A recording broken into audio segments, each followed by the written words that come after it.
Bonjour Martine, merci d'être parmi nous.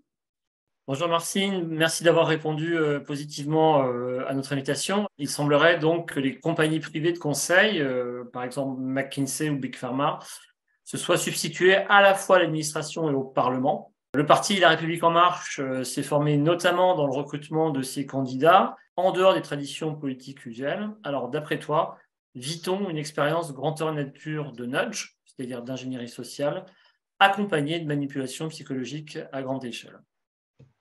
Merci de m'avoir gardé un sujet aussi sérieux et important.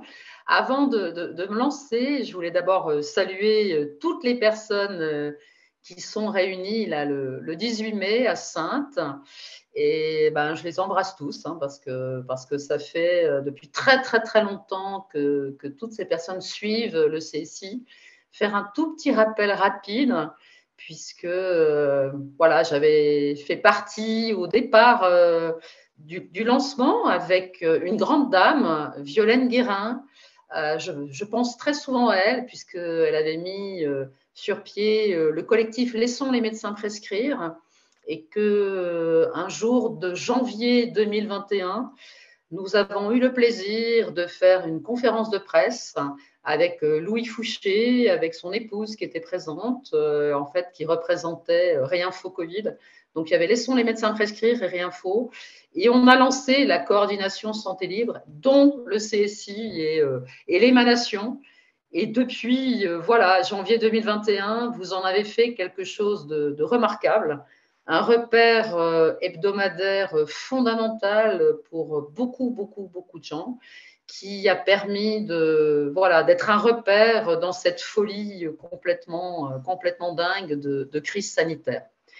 Alors, pour répondre à cette question, je pense qu'il y a, bien évidemment, on se rappelle, moi j'étais dans le maelstrom de l'Assemblée nationale et surtout, j'étais, et je ne le regrette pas parce que ça m'a permis de vivre en direct tout ce qui s'est passé, j'étais députée de la majorité. Donc, j'étais à La République En Marche, donc dans le cœur du cyclone et dans le cœur justement de cette ingénierie sociale.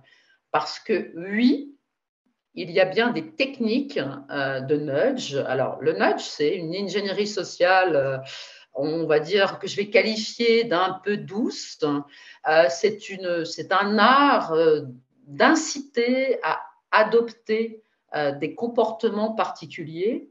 Mais cette technique-là, elle a existé, je vais y revenir, au sein de l'Assemblée, mais elle a même été mise en place, en fait, dès le départ, au moment du recrutement.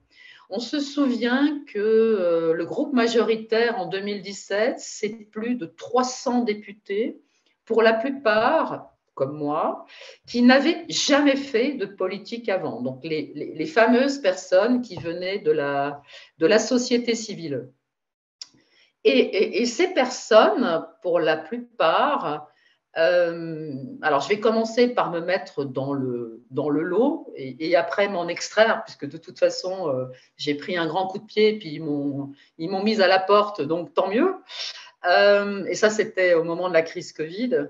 En fait, quand on arrive et qu'on n'a jamais fait de politique, on ne comprend pas forcément tout de suite comment tout cela fonctionne et quels sont les rouages de l'Assemblée. Et surtout, et c'est peut-être ça qui m'a impressionné au début, le rythme. Un rythme complètement incroyable qui est marqué par la succession extrêmement rapide des textes qui arrivent en commission et ensuite dans l'hémicycle.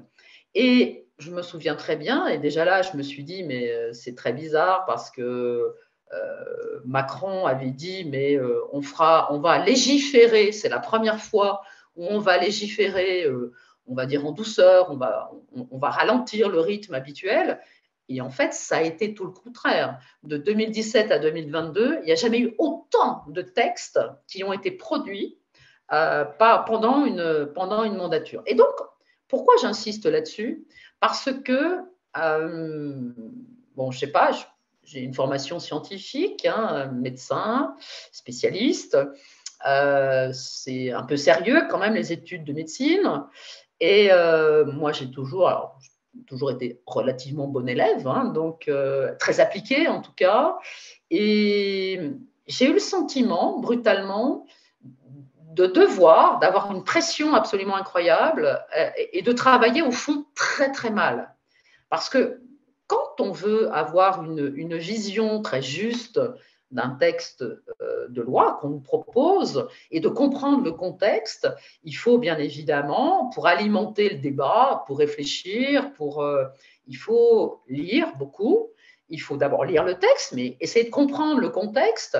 Je vais vous prendre par exemple un exemple. Il y a eu la prolongation du glyphosate où Macron avait écrit dans son programme qu'il ne serait pas prolongé. Et d'un seul coup, il y a un texte qui arrive en disant on ne peut pas faire autrement, on va prolonger l'utilisation du glyphosate.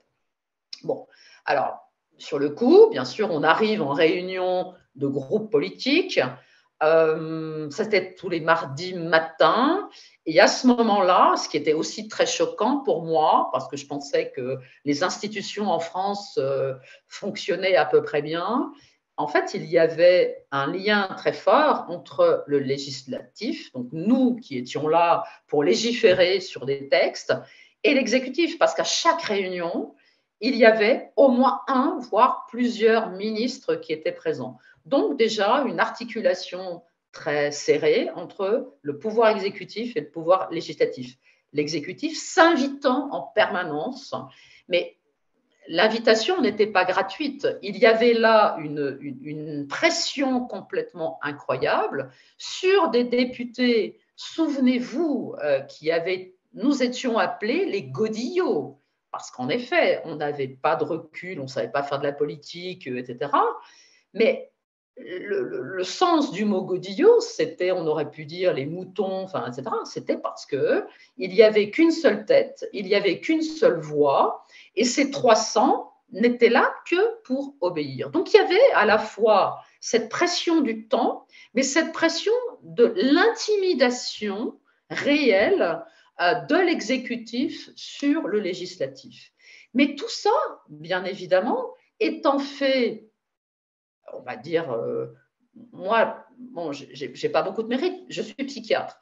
Donc, me mettant toujours un tout petit peu à distance de cela, en capacité de réfléchir et d'essayer de comprendre ce qui se passait, je faisais une mini-analyse comportementale de mes collègues députés et j'étais totalement effrayée par cette incapacité pour eux à remettre en cause la parole, presque la parole du père, parce que quand Édouard Philippe était présent, bon, c'est un grand monsieur qui essayait d'en imposer. Bon, avec moi, il a eu un peu de mal, parce il y a eu quelques bras de fer, mais très, très durs entre nous deux. Mais en fait, il y avait une obéissance aveugle à ce pouvoir, mais ce pouvoir qui n'était pas… En tout cas, moi, j'ai très vite senti qu'il n'y avait rien de naturel dans tout ça et qu'il y avait surtout une machine de guerre qui écrivait ce que j'ai toujours appelé les éléments de langage, c'est-à-dire ce qu'on devait dire, ce qu'on devait penser, ce qu'on devait dire à la presse. Donc, tout ça, tous ces messages très forts, mais ils n'étaient pas créés simplement par les quelques personnes du comité exécutif du parti politique. On sentait bien qu'il y avait une vraie machine de guerre derrière ça, et tu l'as dit très justement quand tu as posé la question. McKinsey, bien évidemment, on sait depuis à quel point ils sont intervenus dans toute la gestion débilitante de la crise Covid, mais toutes ces sociétés-là, j'allais dire aux frais de la princesse, parce que c'est un argent dingue qui a été dépensé, alors qu'en France, on a des hauts fonctionnaires compétents, extrêmement bien formés et qui étaient à même sur tous les sujets de pouvoir éclairer les députés. Mais en fait, cette manipulation, parce que ce n'est pas autre chose que ça, qui avait une forme relativement douce, en fait, dans la réalité, après, sortant de la réunion de groupe politique, mais dans la réalité de l'hémicycle, devenait quelque chose d'extrêmement violent, parce qu'il y avait des passes presque comme un jeu sur un plateau de théâtre.